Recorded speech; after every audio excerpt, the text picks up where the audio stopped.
पुराणों में अक्सर ऐसा पढ़ने में आता है कि महाभारत के युद्ध में अर्जुन के रथ पर बैठे हनुमान जी कभी कभी खड़े होकर कौरवों की सेना की ओर घूर कर देखते थे और उस समय कौरवों की सेना तूफान की गति से युद्ध भूमि को छोड़कर भाग जाती थी। हनुमान जी की दृष्टि का सामना करने का साहस किसी में नहीं था, यहाँ तक कि उनकी दृष्टि एक बार कौरवों की ओर से लड़ रहे कर्ण पर पड़ गई थी। वो तो भगवान श्री कृष्ण थे जो कर्ण को बचा लिया, वरना वह कब के खत्म हो जाते। आइए जानते हैं पूरा प्रसंग। तो आइए जानते हैं।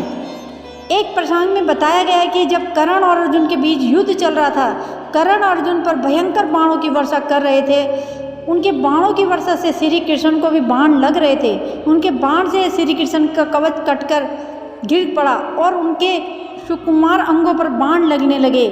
रथ की छत पर बैठे पवन पुत्र हनुमान जी एकटक नीचे अपने आराग्य की ओर देख रहे थे। श्री कृष्ण कवचहीन हो गए थे।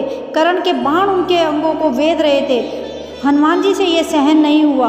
आकाश में वह गर्जना करके दोनों हाथ उठाकर कर्ण को मार देने के लिए उठ खड़े हुए। हनुमान जी की भयंकर गर्जना से ऐसा लगा मानो ब्रह्मांड भर गया हो। कौरव सेना तो पहले ही भाग चुकी थी, अब पांडव पक्षी की सेना भी उनकी गर्जना से भय से कांपने लगी। हनुमान जी का क्रोध देख कर्ण के हाथ से धनुष छूटकर गिर गया। भगवान श्री कृष्ण ने तत्काल उठाकर अपना दायां हाथ उठाया और हनुमान जी को स्पर्श करके सावधान किया। बोले, तुम्हारे क्रोध करने का समय नहीं है। श्री कृष्ण के स्पर्श से हनुमान जी रुक गए, किंतु उनकी पूंछ खड़ी होकर आकाश में हिल रही थी। उनके दोनों हाथों की मुट्ठी बंद थी, उनकी आंखों में मानो आग भरी हो। हनुमान जी का क्रोध देखकर कर्ण और उनके सारथी कांपने लगे। हनुमान जी का क्रोध शांत न होते देखकर श्री कृष्ण ने कड़े स्वर में कहा, मेरी ओर देखो। अगर तुम इस प्रकार कर्ण की ओर कुछ क्षण और देखोगे तो कर्ण तुम्हारी दृष्टि से ही मर जाएगा। ये त्रेता युग नहीं है। तुम्हारे पराक्रम को तो दूर, तुम्हारे तेज को भी कोई सहन नहीं कर सकता।